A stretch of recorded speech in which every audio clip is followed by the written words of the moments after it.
Hello बच्चों, आपका स्वागत है हमारी सीरीज आपकी जीभ में सामर्थ है। हमने अपने पिछले पाठ में सीखा था कि हमारे शब्द बता देंगे कि हमारे दिल में क्या है, और अच्छी बातें बोलने के लिए आपको अपने दिल में अच्छी बातों को इकट्ठा करने की जरूरत है।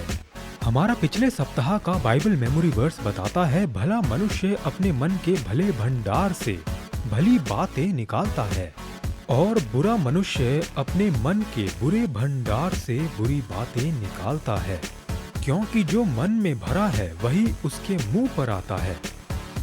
यह लिया गया है लूका के अध्याय 6 वचन 45 से। तो बच्चों, क्या आप तैयार हैं आज के आखिरी पाठ के लिए? आइए चलें।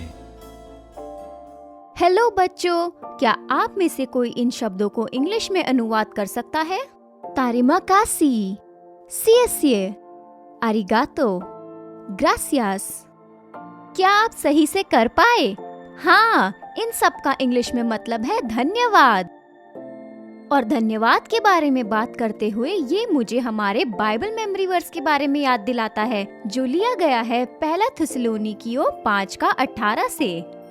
हर बात में धन्यवाद करो, क्योंकि तुम्हारे लिए मसीह यीशु में परमेश्वर की यही इच्छा है। परमेश्वर हमसे चाहते हैं कि हम हर समय उनका धन्यवाद करें, और धन्यवादी होना एक अच्छी आदत है जिसे हम अपने जीवन में अपना सकते हैं। तो अच्छी आदतें क्या हैं? अपने दांतों को ब्रश करना, नहाना हर रोज, अपने हाथों को धोना, पानी पीना, एक्सरसाइज करना। अगर आप बुद्धिमान हैं और आप स्वस्थ रहना चाहते हैं तो ये सब अच्छी आदतें हैं जो हमें स्वस्थ और सुरक्षित रखेंगी।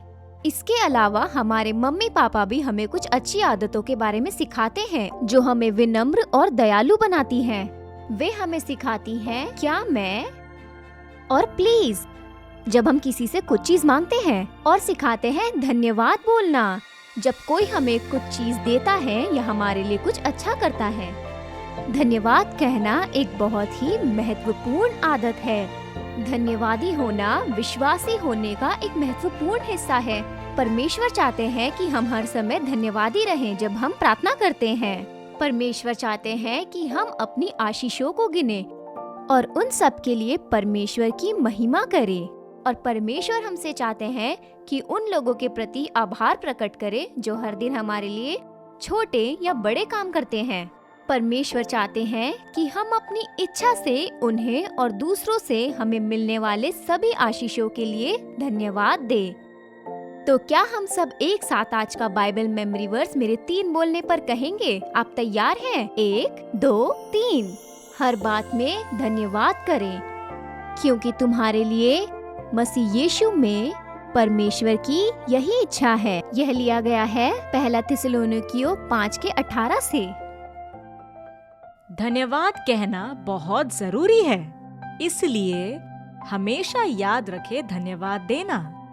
आइए इस बाइबल की कहानी को देखते हैं और समझते हैं कि सचमुच धन्यवादी होना कैसे दिखता है। एक दिन यीशु एक गांव को गए और वहां वो 10 कोढ़ियों से मिले। कोढ़ी का अर्थ है वो लोग जिनको त्वचा और नस में छूत की बीमारी होती है। वो यीशु के पास नहीं आए, वो उससे काफी दूर ही रहे। वे चिल्लाने लगे, यीशु, स्वामी, हम पे दया कर। यीशु ने उनकी ओर मुड़कर कहा, जाओ अपने आप को याजक को दिखाओ। उन दिनों याजक ही ये सुनिश्चित करते थे कि एक कोढ़ी कोढ़ से चंगा हो गया है, इसलिए वे कोढ़ी भागे याजक को ढूंढने के लिए। एक चमत्कार हुआ जब वे दौड़ रहे थे मंदिर की ओर याजक को ढूंढने के लिए। वो लोग चंगे हो गए, उनकी त्वचा सामान्य हो गई। ये वो लोग इतने खुश हो गए कि अपने परिवार के पास जाने के लिए उतावले हो गए। अचानक से यीशु ने देखा एक व्यक्ति उसके पास दौड़ा आ रहा है। वो कौन था? वो उन 10 कोढ़ी में से एक था जो कूद रहा था और चिल्लाकर परमेश्वर को धन्यवाद दे रहा था। वो यीशु के पैरों पे गिर के धन्यवाद कहने लगा, धन्यवाद, धन्यवाद, धन्यवाद यीशु। वो यीशु को पर्याप्त धन्यवाद नहीं दे सका। यीशु ने कहा, क्या 10 नहीं थे जो चंगे हुए हैं? बाकी 9 कहाँ हैं? सिर्फ तुम ही वापस आए हो धन्यवाद देने के लिए। यीशु ने उसे आशीष दिया जो धन्यवादी था, और वो पूरी तरह चंगा हो गया। यीशु ने उन 10 कोड़ियों को वो दिया जो कोई और नहीं दे सकता था। उसने उन्हें सिर्फ उनकी सेहत ही नहीं बल्कि उनका जीवन भी वापस दिया। कोढ़ एक ऐसी छूत की बीमारी थी जिसके कारण कोढ़ियों को गांव से बाहर रहना पड़ता था। वो अपने परिवार और दोस्तों को नहीं देख सकते थे। अगर कोई उनके पास आ जाता था तो उनको भी जबरदस्ती भगा दिया जाता था। जब यीशु ने उन्हें चंगा किया तो उसने उनके जीवन और सेहत को पुनर्स्थापित किया और सिर्फ एक व्यक्ति आया धन्यवाद देने के लिए। बाकी लोग इतने ज्यादा उतावले थे अपने आप को याजक को दिखाने के लिए, वो इतने ज्यादा उतावले थे अपने आप को शुद्ध देखने के लिए, वो इतने ज्यादा खुश थे अपने प्रियजनों से मिलने के लिए। लेकिन वो एक कोढ़ी जो वापस आया धन्यवाद कहने के लिए, वो दिखाता है कि कितना जरूरी है कि रुक जाएं, जो भी आप काम कर रहे हैं, और दिखाएं सच्चा धन्यवादी होकर उन लोगों को जो आपको रोज आशीषित करते हैं। धन्यवादी होना कभी भी अनुपस्थित दिमाग से नहीं होना चाहिए। धन्यवादी होना इच्छा अनुरूप होना चाहिए। हमें धन्यवाद कहना है छोटे चीजों के लिए और बड़े चीजों के लिए भी। परमेश्वर चाहता है कि हम अपने आशीष को गिने ताकि हम उसके प्रति और दूसरों के प्रति धन्यवादी हो सके। यीशु प्रसन्न हुए जब वो एक व्यक्ति वापस आया और चंगाई के लिए धन्यवादी हुआ, और यीशु प्रसन्न होते हैं जब हम भी उसके प्रति धन्यवादी होते हैं। इसलिए याद रखें, हमेशा धन्यवाद देना है। बच्चों, आपको याद है हमने आज क्या सीखा? याद रखें, हमेशा धन्यवाद करना। आपने पिछली बार कब परमेश्वर और यीशु को धन्यवाद किया था? आपने कब आराम से बैठकर अपने सारे आशीषों को और सब के लिए परमेश्वर का धन्यवाद किया था? आपने कब अपने मम्मी पापा को उनके द्वारा दी गई सारी चीजों के लिए, उनकी मदद के लिए आपने धन्यवाद कहा है? तो बच्चों, आइए धन्यवाद देने की एक आदत बनाएं।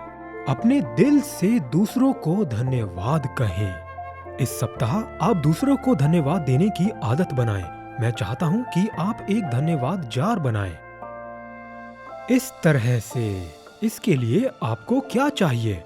आपको एक जार चाहिए और कुछ पेपर के टुकड़े। इसको सजाएं यदि आप जानते हो, और प्रतिदिन आपको एक चीज लिखनी है इस पेपर पर जिसके लिए आप प्रभु का धन्यवाद कर सकते हैं। कुछ इस तरह से। बच्चों, जार को बहुत सारे धन्यवाद के पेपर से पूरे सप्ताह भर इस तरह से भर दें। क्या आप प्रार्थना के लिए तैयार हैं? आइए प्रार्थना करें। प्रिय प्रभु, सब बातों के लिए धन्यवाद। हर बार जब हम प्रार्थना करते हैं तो हमें धन्यवादी होने में मदद करें। आशीषों को गिनकर उन सभी के लिए आपकी स्तुति करने में मदद करें। हमें उन लोगों के प्रति जो हमारे प्रति दयालु हैं और छोटे और बड़े तरीके से मदद करते हैं, उनका धन्यवादी होने में मदद करें। यीशु मसीह के नाम से प्रार्थना करते हैं, आमीन। Happy Thanksgiving. हाँ, धन्यवाद धन्यवाद धन्यवाद हार्वेस्ट किड्स ऑनलाइन देखने के लिए। परमेश्वर चाहते हैं कि हम अपनी आशीषों को गिने और अपनी इच्छा से धन्यवाद कहें। परमेश्वर का धन्यवाद करें और दूसरों का भी। बच्चों, याद रखें, अपना एक जार बनाएं और हर दिन धन्यवाद कहें। आपको उन लोगों या चीजों के बारे में लिखना है जिनके लिए आप प्रभु का धन्यवाद कर सकते हैं, और उन सब को जार में इकट्ठा करें। टीचर आंसर, मैंने आपके लिए अभी एक नोट लिखा है। धन्यवाद मेरा दोस्त बनने के लिए। वाह, कितनी अच्छी बात है। आपका धन्यवाद मेरा दोस्त बनने के लिए। और हाँ बच्चों, हमारे हार्वेस्ट किड्स यूट्यूब चैनल को फॉलो, लाइक, शेयर और सब्सक्राइब करना ना भूलें। हम फिर मिलेंगे अगले सप्ताह इसी समय। बाय।